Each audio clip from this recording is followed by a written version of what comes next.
শুধু টাকা রোজগারের ফিকির। দেশে থাইকা পারো, নাহলে বিদেশ গিয়া পারো, কোনো না কোনো ভাবে পয়সা রোজগার করো। টাকা রোজগার করলে মা বাপ খুশি, টাকা রোজগার না করলে মা অখুশি। খালাস। এরপরে ইমান আছে কিনা, ইসলাম আছে কিনা, নামাজ আছে কিনা, কোরআন আছে কিনা, আল্লাহ চিনি কিনা, হালাল হারাম কিনা, জায়েজ না জায়েজ না, এত কিছু আমার দরকার। ফুতেরে জিগায়ও না যে ফুট কামাই যে করতেছ, কি হালাল কামাই করো না হারাম, না এত কিছুর দরকার। টাকা দিতেছে, খাইতেছে, ঘুমাইতেছে, বিল্ডিং করতে আছে, জমি কিনতে আছে, আপেল মালটা খাইতেছে।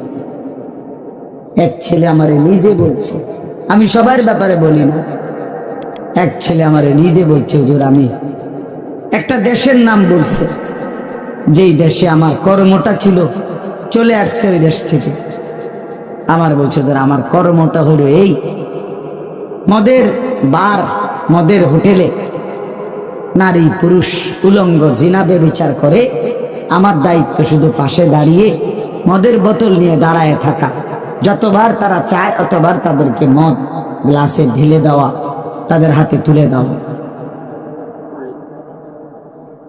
এর বিনিময়ে আমার মাসে বেতন 2 লাখ টাকা।